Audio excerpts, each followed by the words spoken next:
lir sapada tumiling hangulati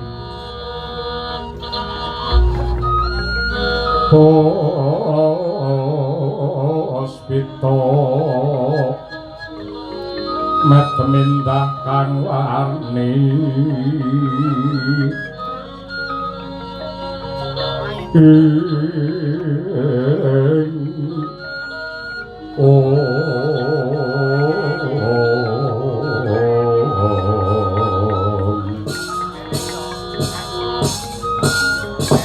kawulan nuwun amek pasang Kalimantabe tinebening tulak manu dumawaing tawang tuwang Raden Arjuna kula ingkang cumantaka seba wonten Madukara tanpa piniji mboten langkung sembah pangabekti kula kunjuk Raden. Iya ndak tampa ora liwat diprayogakake anggone pinarak. Matur nuwun pangraos mboten kirang sekeca anggen kula seba. Ora kok banjur kami tambuh nanging dasare durung weruh. Ana piyai sepuh rawuh ning Madukara panjenenganmu kuwi sapa? Ndika pangling kalian kula, ndika supe kalian kula. Riyen nalika taksih muda tumaruna jengandika lan para kadang ndika Pandhawa miwah ingkang Ibu Dewi Kunti Talibrata nate kampir wonten ing dusun kula malah ngrampungi perkawis ingkang mapan wonten ing Eka Cakra awit kamurkanipun Prabu Baka. Kula Demang Manahilan nami kula pun Demang Ijrapa. Demang.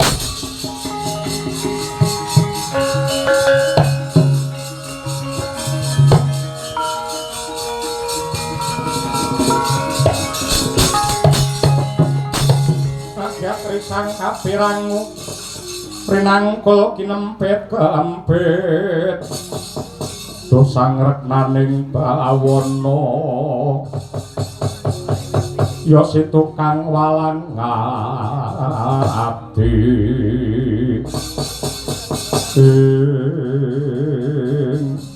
syukur dadi sewu seketi jemurung panjenenganmu Ki Demang Ijrapa isih sugeng aparipurna. Inggih pangestu jengandika Raden Arjuna. Banjur ana wigati apa nganti keraya-raya rawuh ana ing Madukara. Wah, yektosipun waleh-waleh menapa? Atur wuning ngobiliri palungguhan samangke dusun kula Manahilan nembe ketaman pepeteng. Para kawula sami goreh rongeh gesangipun boten tentrem manahipun sebabipun menapa tek kados mekaten karana meh saben dalu wismanipun para kawuling Manahilan menika dipun bobol kalian maling ingkang sekti mandraguna tur nuwun sewu ingkang dadosaken kageting manah kula sak sleraman pasuryanipun praupanipun kenging menapa kok jebles kalian manten anyar nenggipun nonton sena.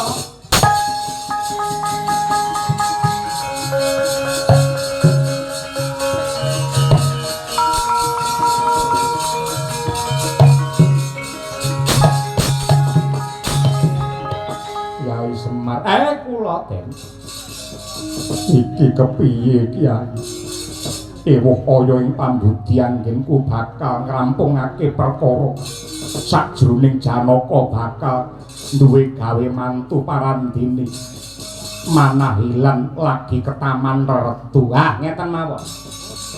Menawi ndika ndahar atur kula wayanganipun dipindah teng desa Manahilan mawon ampun mriki.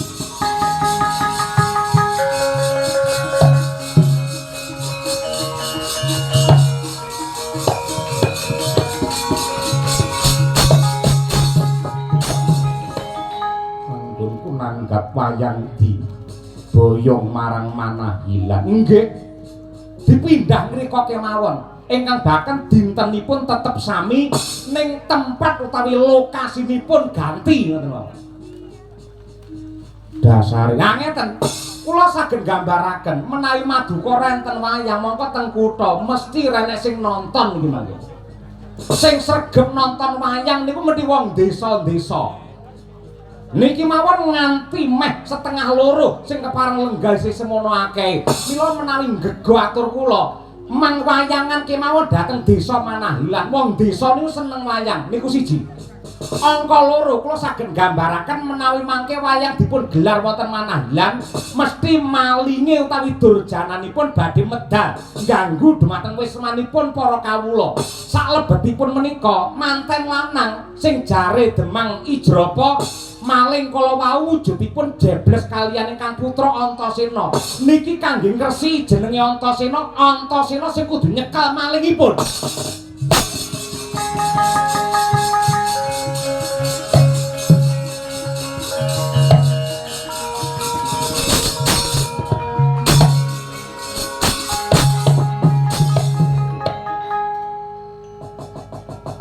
Antasena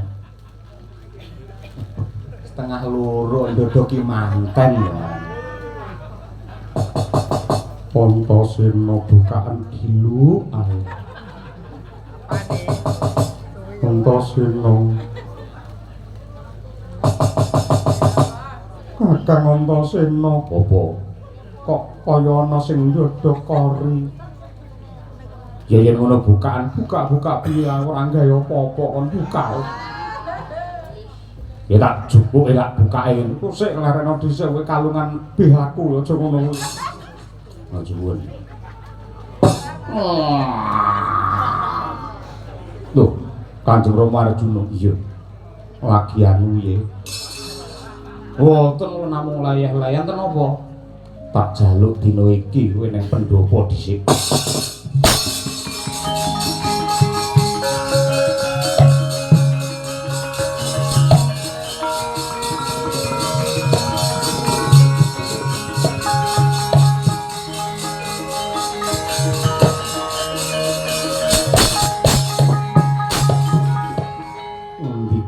Kyai Semar. Nggih.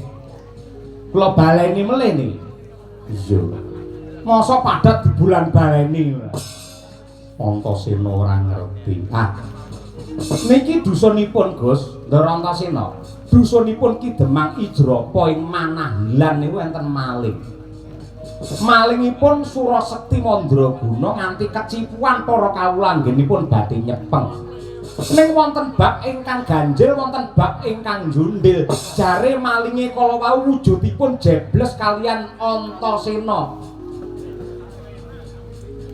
Mosok aku mung nyolong ning Madukara, nyolong putrane Paman Arjuna. Nggih, ning niki jebles jare. Mila nggih ngresiki asma jenengan sajroning wayangan sampeyan kudu njajah desa goleki maling kala wau.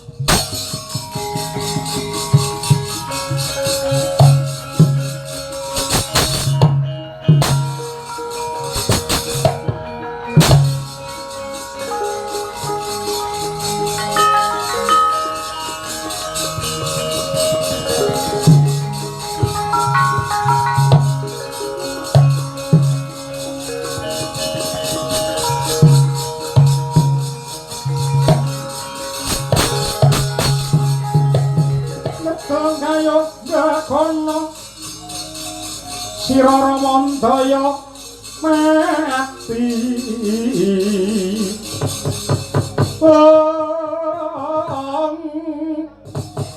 ana yaksa gung cangkrama namane wil katak sini jejagi jroning warih Madok ulam tanpa tuwa